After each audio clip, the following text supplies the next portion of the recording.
Olá pessoal, estamos aqui mais uma vez com as nossas videoaulas e hoje vamos falar sobre Filipenses.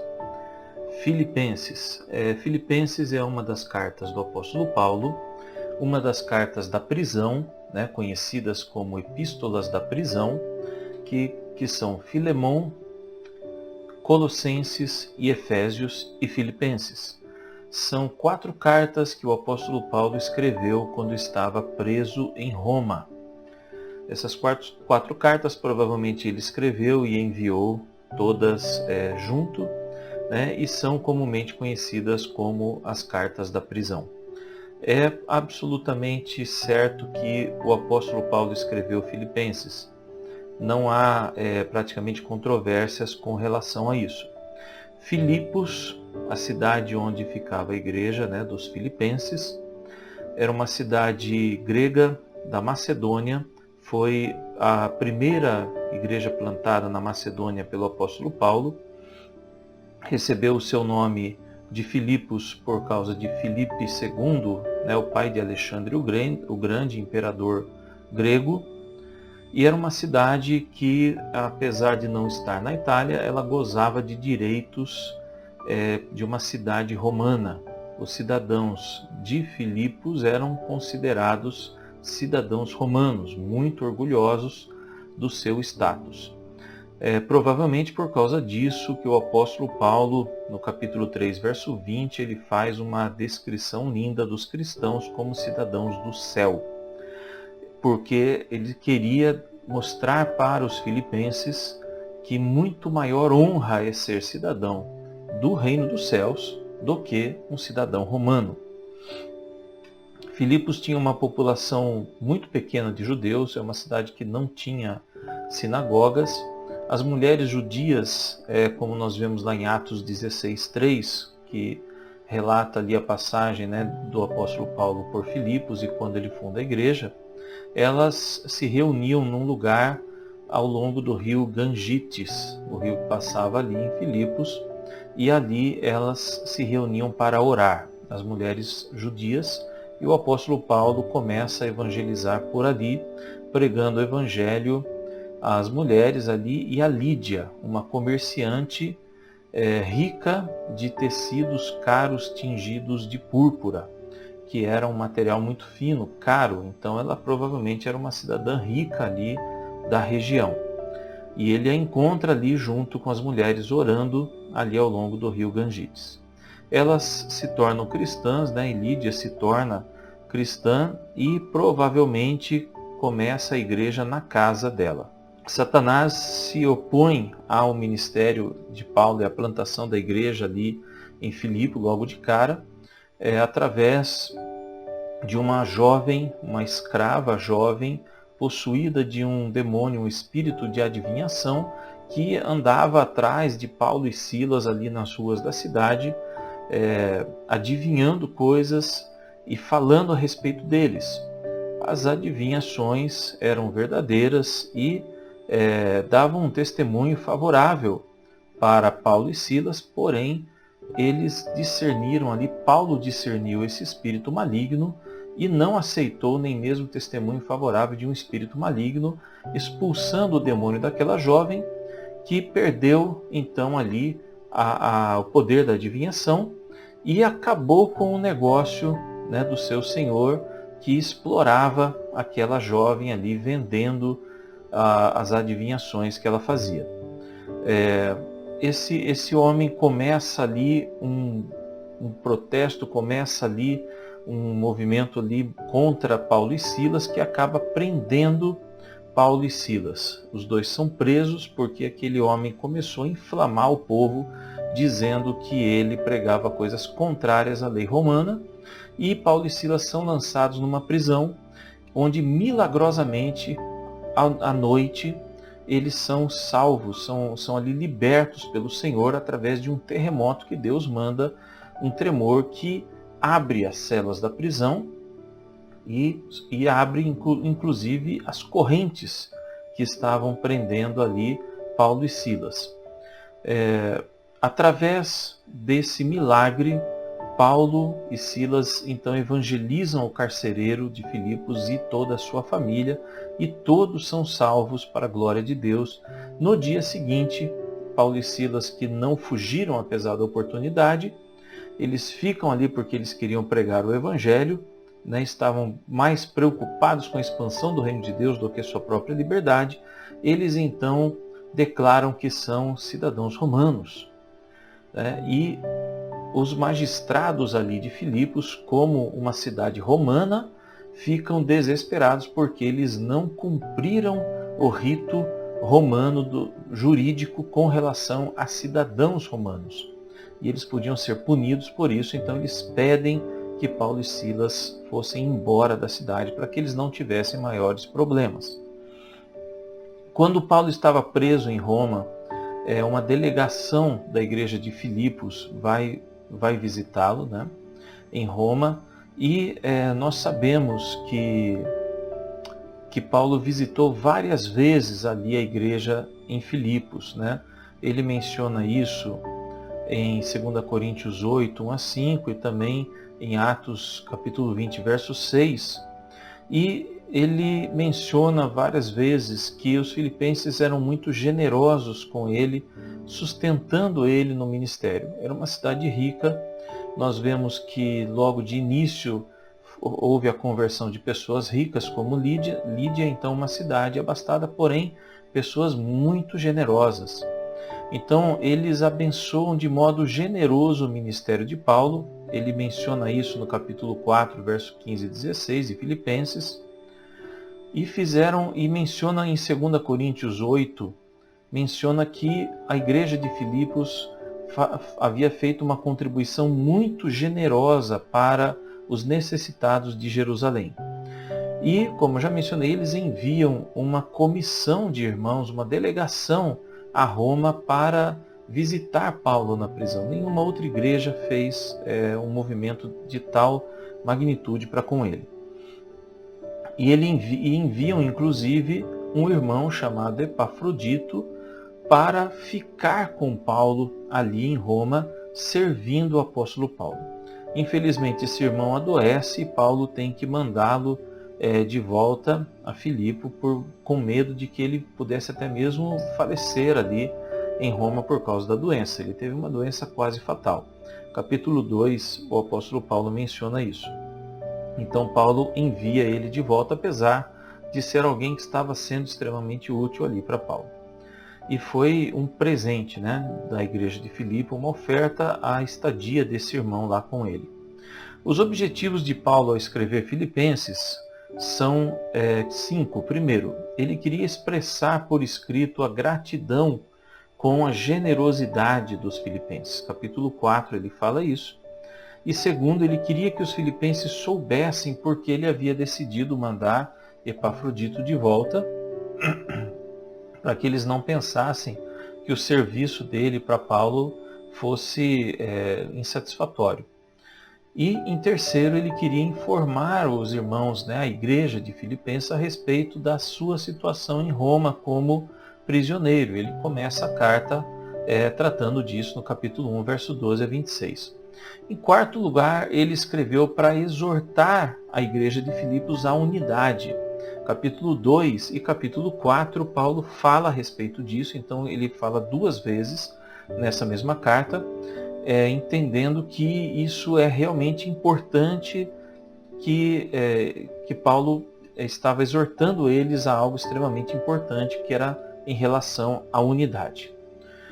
Talvez Paulo estivesse com medo de que falsos mestres, né, acabassem ali causando divisões na igreja de Filipenses, como aconteceu em Corinto. Porque o quinto ponto é que ele escreve para advertir essa igreja contra os falsos mestres, e ele fala sobre isso no capítulo 3 e no capítulo 4 também. Então, talvez ele estivesse com receio de que isso pudesse acontecer e queria prevenir, né, exortando que eles se mantivessem sempre unidos. Vocês vão ver uma imagenzinha aí da igreja de Filipos, né, da localização, ali na Macedônia, circulado em vermelho, ali no mar Egeu. Os principais personagens, né, as principais pessoas aqui que aparecem, que Paulo menciona, é o próprio apóstolo Paulo, também Timóteo, que no capítulo 1, verso 1 e capítulo 2, 23, o apóstolo está enviando Timóteo, seu discípulo, para dar continuidade ao pastoreio ali da igreja de Filipos. Epafrodito, que é um obreiro fiel, né, enviado pelos Filipos para cuidar de Paulo, que ele tem que enviar de volta por motivos de saúde. Evódia e Sintique, duas obreiras fiéis, né? Paulo fala bem delas, no capítulo 4, verso 2 e 3, mas ele está exortando que elas resolvam o relacionamento conflituoso que elas estavam tendo e voltem a ter unidade. Tema teológico aqui de Filipenses. Histórico, não tem praticamente nada, pouquíssimo material histórico nessa carta, mas teológico, que é o mais importante, vamos lá. Não é uma carta teológica ou doutrinária, mas existe uma passagem aqui importantíssima em Filipenses, que é o capítulo 2, versos 5 a 11. Uma passagem maravilhosa, lindíssima, uma das mais belas da Bíblia, que fala a respeito de Jesus, né? E nos traz aqui uma doutrina importante com relação a Jesus. Essa passagem descreve a humilhação e a exaltação de Cristo. Ela traz um dos trechos mais belos, né, e profundos da Bíblia sobre o nosso Senhor Jesus, nos mostrando Jesus esvaziando-se de si mesmo, Jesus, Deus, se tornando humano, escolhendo, decidindo se fazer homem. Então nós temos aqui uma das passagens principais que estabelece essa doutrina de Cristo, Deus e homem. Do Deus homem, Jesus Cristo, 100% Deus e 100% homem. Como ele decide abrir mão de seus atributos divinos para se fazer humano. Não abrir mão no sentido de deixar de ser, mas abrir mão no sentido de não fazer uso de, esvaziando-se, não fazendo uso dos seus atributos divinos para se fazer humano, assumindo a forma de servo, obediente até a cruz, até a morte de cruz, e depois exaltado por Deus a uma posição de glória. É um tema fundamental, para a cristologia. E Paulo está aqui chamando a atenção de que nós devemos buscar ser semelhantes a Cristo nisso, também assumindo e humilhando-nos a nós mesmos e assumindo uma posição de servo. E Paulo deixa muito claro que a paixão dele, a única paixão de qualquer cristão, como de Paulo, deveria ser buscar essa semelhança de Cristo. Apesar da prisão, do apóstolo Paulo, o tom dessa carta para com os filipenses é de muita alegria. Ele elogia várias vezes, em vários momentos dessa carta, falando de maneira muito alegre.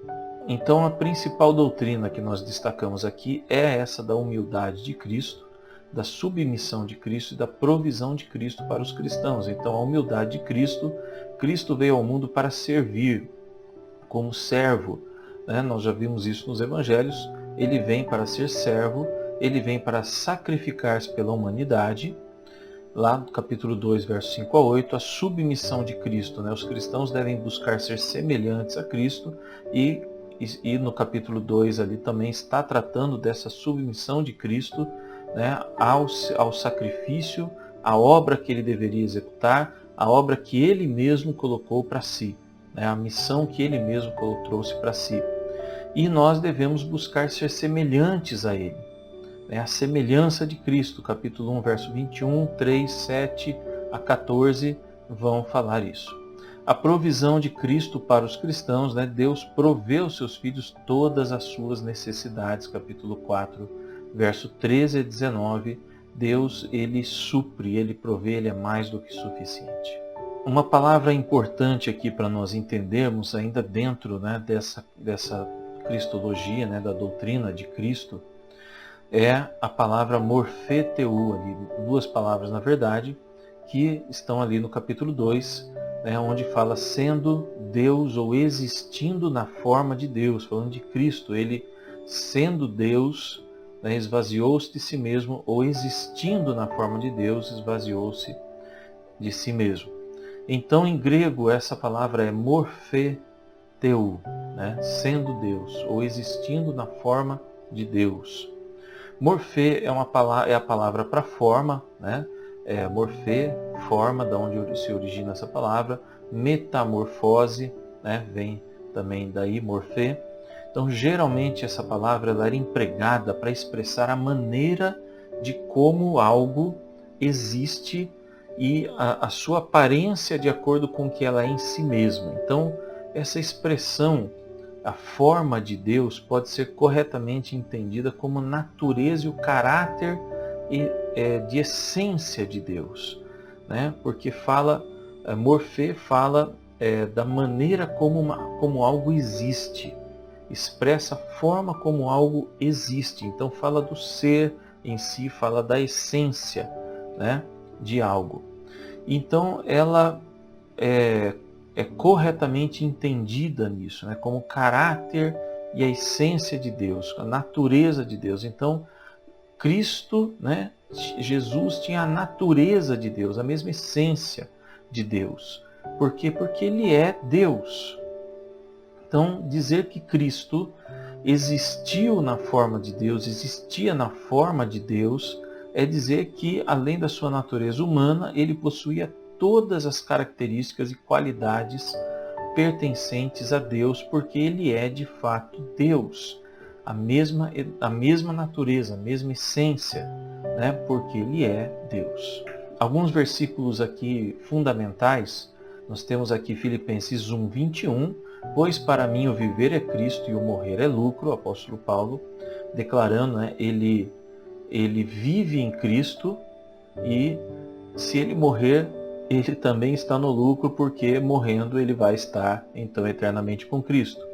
Filipenses 4:4, o apóstolo Paulo diz: alegrem-se sempre no Senhor, repito, alegrem-se. E Filipenses 4:6-7, não vivam preocupados com coisa alguma, em vez disso orem a Deus pedindo aquilo que precisam e agradecendo-lhe por tudo que ele já fez. Então vocês experimentarão a paz de Deus que excede todo entendimento e que guardará seu coração e sua mente em Cristo Jesus. Então, o apóstolo Paulo está falando aqui sobre não estar preocupados ou não estar ansiosos, né? Outras versões usam essa palavra, com nada, porque você pode pedir para Deus aquilo que você precisa ou aquilo que está te causando ansiedade, e também tendo um coração grato a Deus por aquilo que ele já te deu, você vai ter paz. Por quê? Porque não vai estar ansioso por aquilo que precisa, porque crê que Deus provê, e tem um coração cheio de gratidão, alegre por aquilo que ele já deu. Então assim nós experimentamos uma paz que excede todo entendimento, uma paz que vai além do entendimento humano, além da capacidade da compreensão humana, e que guarda o coração e a mente. Na verdade, quem tem essa paz, quem consegue estar despreocupado, não ansioso, por crer na provisão de Deus e grato por aquilo que Deus já deu, reconhecendo tudo aquilo que Deus já concedeu, é lógico que a sua mente está em Cristo, porque somente dessa forma podemos viver assim. E o texto maravilhoso, magnífico de Filipenses 2, 5-11, tenham a mesma atitude demonstrada por Cristo Jesus, embora sendo Deus, não considerou que ser igual a Deus fosse algo a que devesse se apegar. Em vez disso, esvaziou-se a si mesmo, assumiu a posição de escravo e nasceu como ser humano. Quando veio em forma humana, humilhou-se e foi obediente até a morte e morte de cruz. Por isso Deus o elevou a um lugar de mais alta honra e lhe deu o nome que está acima de todos os nomes, para que ao nome de Jesus todo joelho se dobre nos céus, na terra e debaixo da terra, e toda língua declare que Jesus Cristo é Senhor, para a glória de Deus, o Pai. Filipenses 2, 5-11. E com esse texto maravilhoso nós terminamos aqui a nossa aula de hoje. Um abraço, Deus abençoe e até a próxima.